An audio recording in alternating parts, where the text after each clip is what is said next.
जो सभी को खा जाता है, जो देवताओं का भी अंत कर देता है, जिसके आगे अमृतत्व भी हार मान जाए, काल।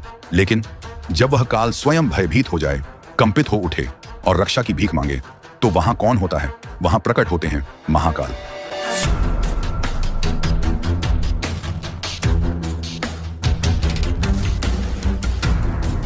यह कोई साधारण शिवलिंग नहीं, यह है शिव का वह रूप जहां समय रुक जाता है, जहां मृत्यु भी सिर झुकाती है, जहां स्वयं काल का अंत होता है।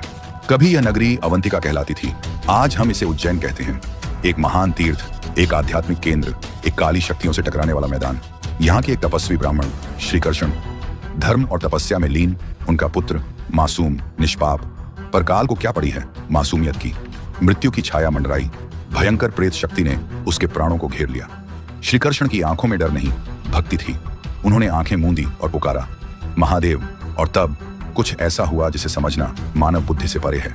धरती कांप उठी, आकाश लाल हो गया और अग्नि की ज्वाला में से प्रकट हुए त्रिनेत्रधारी, कपाल मालधारी, भस्म विभूषित शिव। पर यह वह सौम्य भोलेनाथ नहीं थे, यह थे महाकाल। उनके नेत्रों में प्रलय की ज्वाला थी, हाथों में काल की नाप लेने वाला डमरू। शिव ने सीधे काल की आंखों में देखा और कहा, तू सबको खा सकता है पर मेरा भक्त नहीं। काल कांप उठा, वह जो अमृत का शासक था अब सामने झुक गया। शिव ने अपना त्रिशूल उठाया और काल को पराजित कर वहीं स्थापित हो गए, महाकाल के रूप में। यहीं बना महाकालेश्वर ज्योतिर्लिंग। क्या आप जानते हैं, यह एकमात्र ज्योतिर्लिंग है जिसकी पूजा भस्म आरती से होती है, और वह भी मशान की भस्म से। क्यों? क्योंकि यह शिव का वही रूप है जो मृत्यु के ऊपर विजय का प्रतीक है। यहाँ मृत्यु डरती है, यहाँ आत्मा मुक्त होती है, यहाँ काल का अस्तित्व शून्य हो जाता है। उज्जैन केवल एक तीर्थ नहीं, यह समय रेखा से परे है। यहाँ काल चक्र स्थिर होता है, इसलिए इसे कहते हैं काल के पार जाने का द्वार। ज्योतिष शास्त्रों के अनुसार यह वही स्थान है जहां चारों दिशाओं से समय की धाराएं टकराती हैं, और इस संगम पर विराजते हैं महाकाल। वे केवल शिव नहीं, वे समय के अंतिम सत्य हैं। भक्त यहाँ आते हैं केवल दर्शन के लिए नहीं, बल्कि मृत्यु के भय से मुक्ति पाने के लिए। कहते हैं महाकाल के दर्शन मात्र से ही मोक्ष की सीढ़ियां खुल जाती हैं। प्रातः 4 बजे जब पूरा संसार सोता है, तब महाकाल के मंदिर में गूंजती है भस्म आरती।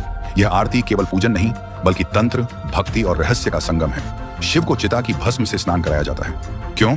क्योंकि यही महाकाल का स्वरूप है, जीवन के भ्रम से परे मृत्यु की सच्चाई में रमण करने वाला। यह आरती देखने के लिए पूरे विश्व से साधक, योगी, तांत्रिक आते हैं, क्योंकि यह आरती काल को नियंत्रित करने की विधि मानी जाती है। जिसे लोग मृत्यु कहते हैं, वह केवल देह का अंत है, पर आत्मा जब तक बंधनों में है तब तक वह काल से डरती है। पर महाकाल के चरणों में काल भी वश में हो जाता है। यही है वह शिवलिंग जो भक्त को केवल पुण्य नहीं, परम सत्य की अनुभूति देता है। यह है महाकालेश्वर ज्योतिर्लिंग, जहां शिव समय के पार